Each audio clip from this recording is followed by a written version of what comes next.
Of course, there are bizarre, chilling tales that defy explanation, but some stories are so dark that they linger in the shadows of our minds.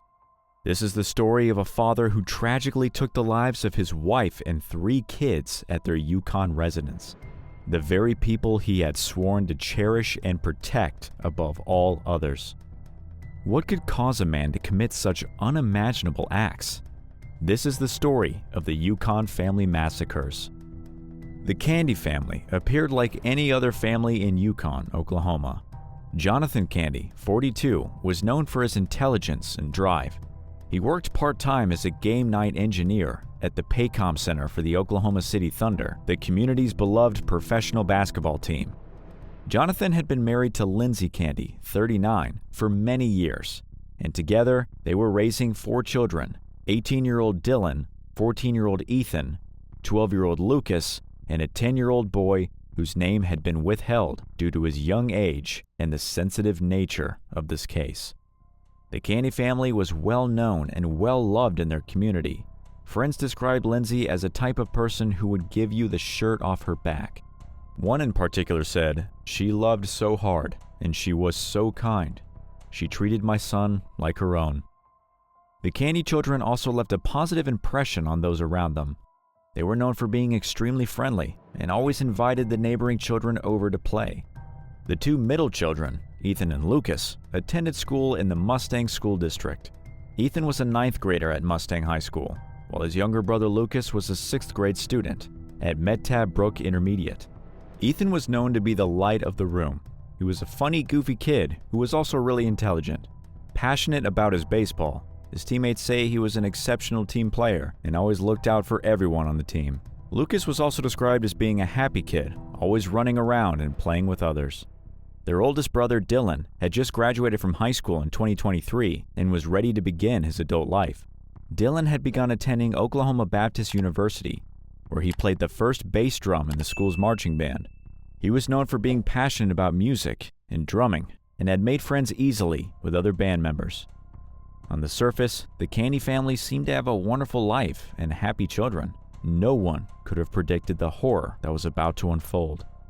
On April 22, 2024, in the middle of the night, the Candy family's 10-year-old son's life was about to change forever in the most unimaginable way. It was a Sunday night that appeared just like any other Sunday for the Candy family living in Yukon, Oklahoma. After a big day out, the children got ready for bed and headed off to their separate rooms. Their house was 2 stories tall, with some of the children sleeping upstairs and others sleeping downstairs. At some point after the children had gone to sleep, tensions began to arise between Jonathan and Lindsay, and they got into an argument. What the pair was arguing about remains a mystery. It's unknown if it had been brewing for a while, or if it was in the heat of the moment. Despite the uncertainties behind the argument, whatever it was about was enough to make Jonathan's blood boil. In a fit of rage, he armed himself with a gun and decided to end the argument, shooting his wife multiple times at close range. Lindsay collapsed from the wounds and died shortly after from bleeding out. Tragically, Jonathan did not stop there. He proceeded to hunt down his children one by one. First, he found 18-year-old Dylan and shot him dead. Then, 14-year-old Ethan met the same fate, followed by 12-year-old Lucas. All 3 children were asleep in their beds when they were killed. After killing 3 children and his wife, Jonathan turned the gun on himself and ended his life with a single gunshot to the head. As he fell, the gun used to murder 4 of his family members fell with him, coming to a final resting place on his chest. At some point during the horrific murderous rampage, the fire alarms were triggered, the loud ringing eventually waking the family's only surviving child, a 10-year-old boy. The boy, disoriented and confused, must have also felt scared as he ventured out of his room to go find his family. But when he started looking for his family, he was confronted by a gruesome scene. Blood was everywhere. His whole house was covered in blood. He discovered his father's lifeless body lying on the ground with a gunshot wound to the head, the gun used in the murders lying across his chest. After further investigation, the boy quickly realized that his 5 family members were dead. He called 911, reporting the devastating scene. It's unimaginable how this young boy must have felt, waking up to find his entire family murdered. It's more trauma than an adult could handle, let alone a 10-year-old boy. After receiving the call, the Oklahoma Police Department rushed to the house. Upon arriving, they took one good look at each of the victims and knew it was too late. There was nothing they can do for any of them. They were all pronounced dead at the scene. The house was taped off and an investigation began immediately. During the investigation, records revealed that police had never previously been called to the family's home, and there had been no prior contact with the authorities. There had been no domestic violence concerns, no concerns at all for that matter. It is also crucial to note that there were no signs of struggle with his wife or any of the children. A neighbor, 68-year-old Michael Burham, told investigators that Jonathan had once confided in him about his struggles with depression. However, it's unclear how severe this depression was, and everyone described him as always happy and content. No one saw this tragedy coming. Michael also mentioned that Jonathan was a sociable person who loved to stop and chat with neighbors and spend most of his time outdoors. Every single neighbor who spoke about the family said that they were wonderful people who loved each other deeply. They would regularly get together with their neighbors and spend quality time with them pretty much every week.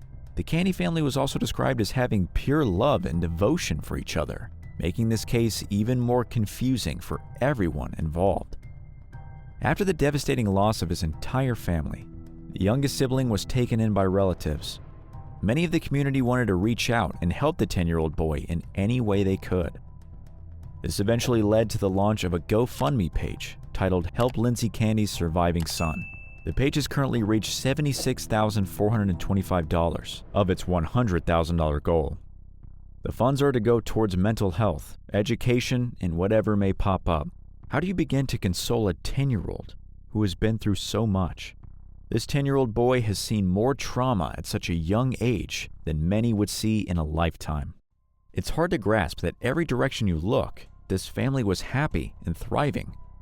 You would have never expected such horrors to come of them, yet it is a stark reminder that we never truly know what is going on behind closed doors. Many are left wondering what could have led Jonathan Candy, known as a loving and goofy father, to commit such a tragic act against his own family and then himself. Authorities may also never solve the mystery of why Jonathan chose to spare his 10-year-old son.